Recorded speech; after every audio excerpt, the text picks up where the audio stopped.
MBS Radio se une a Himalaya. Todo el contenido de MBS Radio lo encuentras en la aplicación gratuita de Himalaya. Trato sin prestaciones, sin seguridad social, pasó del 19% en el primer trimestre del año anterior al 22, casi 23% en el primer trimestre de este año. Y si nos concentramos en los datos de la Encuesta Nacional de Ocupación y Empleo que el día de ayer publicó el INEGI, nos encontramos con los siguientes datos. Tú ya diste cuenta del más importante, Luis. Entre el primer trimestre de 2019 y el mismo periodo de este 2020, el total de trabajadores con ingresos que equivalen, en el mejor de los casos, a 7,393 pesos al mes, es decir, hasta 2 salarios mínimos, pasó de 5.7 millones,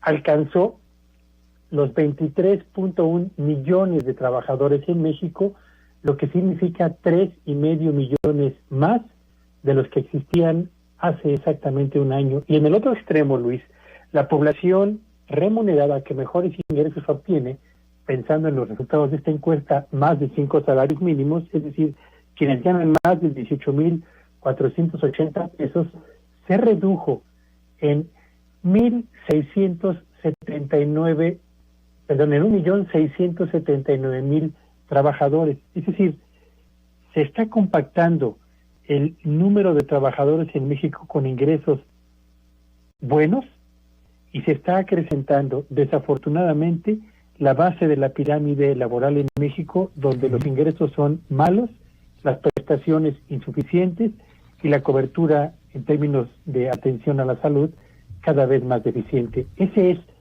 el panorama de un mercado laboral, el mexicano, con un problema de cantidad, pero también con un problema creciente de calidad. A ver, vamos ahí porque creo que son datos sumamente importantes, Pedro. Nos decías, más de 18,000 pesos. Quienes ganan más de 18,480 pesos, que es el equivalente a más de 5 salarios mínimos, se redujo en los últimos 12 meses en 1,600,000 personas. ¿En toda la economía de este país? En toda la economía formal nacional. Hablo de la economía formal, pero también de la economía informal. ¿Un millón qué? 600,000 personas. ¿Que ganan más de 18,000? Exactamente. O sea, que ganas 18,000 o 10 millones de pesos al mes. 1 millón. En efecto. Un millón. En un país de 120 millones. En efecto, con una población que depende de ingresos remunerados, Luis, quienes dependen de un salario en el sector formal o del sector informal, de poner los números redondos de 38 millones de mexicanos. Sí.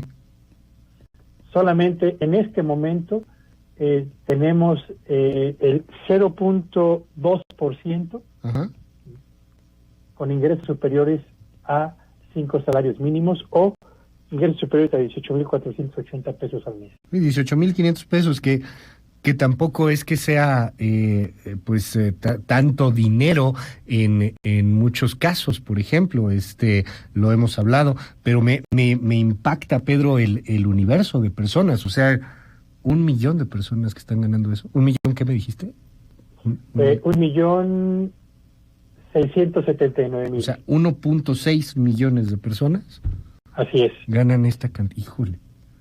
Pues sí, esto te marca una desigualdad brutal, porque así que digas que alguien que gana los 18,000 o los 20,000 pesos al mes, pues no es ultramillonario, ¿eh? No, por supuesto que no, Luis. Y tengamos en cuenta que estos datos son del primer trimestre del 2020, antes de cierre de empresas, antes de el incremento del desempleo. Cuando vuelva a la normalidad, buena parte de las empresas que estaban pagando a esos trabajadores esos niveles salariales van a tener que recortar nóminas, despidiendo evidentemente a los trabajadores con mayores niveles de ingresos, a la espera primero de mantenerse esas empresas a flote, de garantizar un nivel de rentabilidad mínima para posteriormente aspirar a la recontratación de trabajadores. Claro. Y está sabido y comprobado que después de cualquier crisis o una recesión profunda, los procesos de recontratación de trabajadores suelen concentrarse en los empleos de menor remuneración y, por supuesto, los de menores prestaciones. Sí, pues claro, son los que menos pagan. En fin, qué fuertes los datos. Son publicados por el INEGI, no es algo que nos inventamos en esta mañana. No, por supuesto que no, es la Encuesta Nacional de Ocupación y Empleo, que el día de ayer publicó el INEGI y está al alcance de todos en el portal mismo del instituto. Ahorita ahí ponemos el link, querido Pedro, muchas gracias. Te seguimos en tus redes, ¿cuáles son? Me encuentran en Twitter, en @PetelloVillagrán. Que tengan un buen miércoles todos. MBS Radio se une a Himalaya. Todo el contenido de MBS Radio lo encuentras en la aplicación gratuita de Himalaya.